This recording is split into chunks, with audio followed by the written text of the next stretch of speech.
Vamos chamar o nosso convidado para cá? Vamos chamar o professor Leonardo Trevisan, agradecer muito ele ter topado o convite aqui com a gente, chamamos em cima do dia, ele tinha essa entrada nessa semana. Professor, seja muito bem-vindo, semana de más notícias para o Trump, hein? Boa noite. Exatamente, semana de más notícias para o Trump, tempestade perfeita para o senhor Donald Trump, né? Boa noite, Viário, boa noite, professor Viário, boa noite, Pedro, boa noite a todos que nos escutam. Obrigado pela sua presença, professor. É sempre uma honra muito grande conversar com um amigo e ouvir as suas palavras lúcidas e didáticas também, como bom professor que é. Professor, antes de entrar nas questões de Epstein, e quero entrar nelas, o José Maurício Bustani, diplomata brasileiro, que já presidiu a Organização para a Proibição de Armas Químicas, inclusive, deu uma entrevista para a Folha de São Paulo, e nessa entrevista trouxe algumas questões que eu queria lhe ouvir em relação a algumas delas.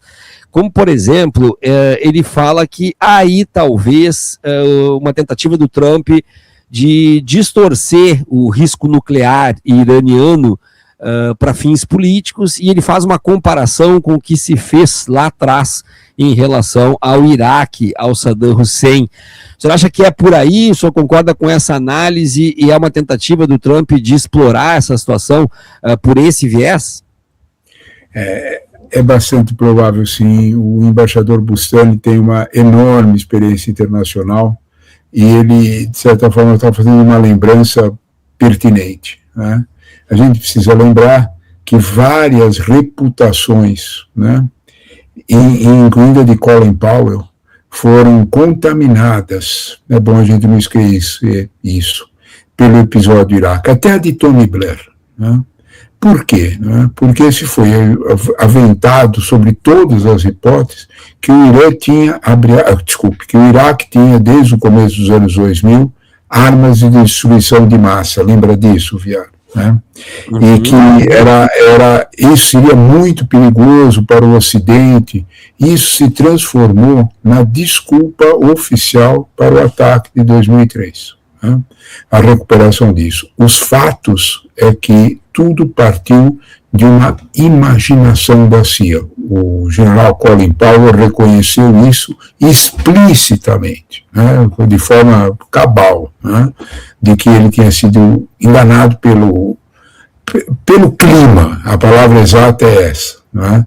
Então o Bustani tem razão que há uma forte tendência a se enxergar situações que o Irã não tem, a começar dos famosos 460 quilos de urânio enriquecido.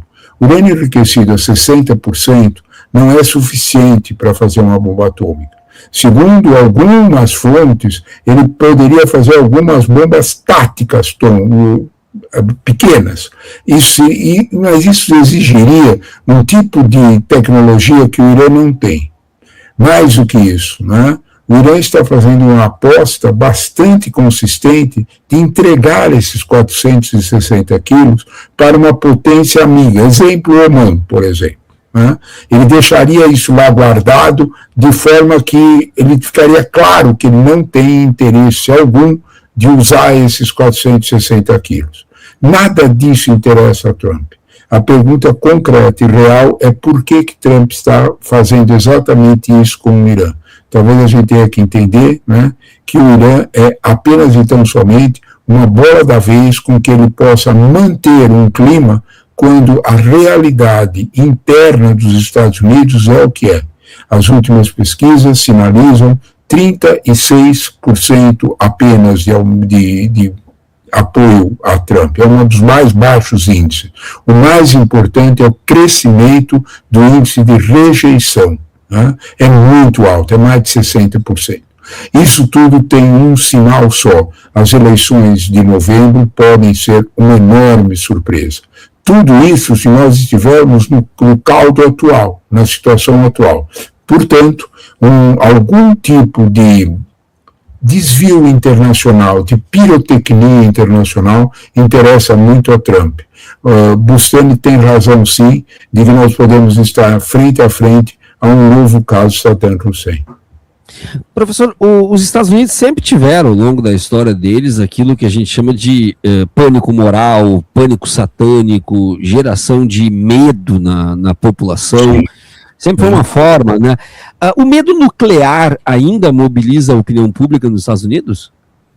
Olha, eu acho muito difícil, porque nós não temos pesquisas mais recentes especificamente sobre isso, né?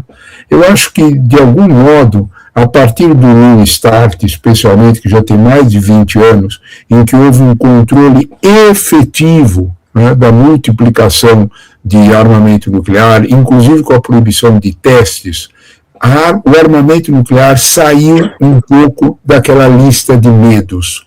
A lista de medos está tão cheia, ela está tão plena, né, que não sobrou espaço para armamento nuclear, né? É claro que ela pode voltar de repente, né? É óbvio que pode voltar de repente, mas eu acredito que o caso do Irã tem muito mais um significado de acomodar algum tipo de expectativa que seja razoavelmente dada como certa. O que eu quero dizer com isso? É mais fácil você ter algum tipo de acordo no Irã do que você ter algum acordo em Gaza mais efetivo e algum muito menos na Ucrânia. O Irã está mais perto disso. O Trump está jogando com dois, igualzinho a Venezuela. Trump está jogando com 2 porta-aviões, aliás, são os mesmos. Ele está jogando com grande concentração de força, o Pentágono avisou que não dava para ser do jeito que ele queria, né? E a realidade se impõe. Esse é o ponto central. Todos os países árabes moderados, ditos moderados, Arábia Saudita, Omã, Catar, todos fizeram o mesmo aviso. Cuidado com o que você está fazendo. Eles impediram um primeiro ataque e vão impedir um segundo. O motivo é muito conhecido, Hormuz, né? É o Estreito de Hormuz. Por lá passa, no mínimo, 20% do petróleo mundial. Se, por um acaso, ocorrer um ataque, é indiscutível que o Irã tem condições técnicas para ocupar Hormuz com minas submarinas. Isso é suficiente para que nenhum petroleiro que tem custo de milhões e milhões de dólares vai desafiar minas submarinas. O Irã tem todas as condições para isso. É bom a gente lembrar que na região de Hormuz, o Irã tem a maior concentração das tropas da Guarda Revolucionária. O quartel-general das tropas revolucionárias está na região de Hormuz. Então, portanto, não há dúvida alguma que o Irã se prepara para defender esse mundo. Uma derrota, um freio na chegada de 20% do petróleo significaria uma explosão de preço. O petróleo que está numa faixa de 68, que já subiu 4%, que está numa faixa de 68, parte para o improvável, para perto de mais de 100. Isso não é interesse de ninguém, mas não é interesse principalmente de Donald Trump. A gasolina subiria de preço e todo mundo lembra que o que derrotou Biden foi o preço da gasolina.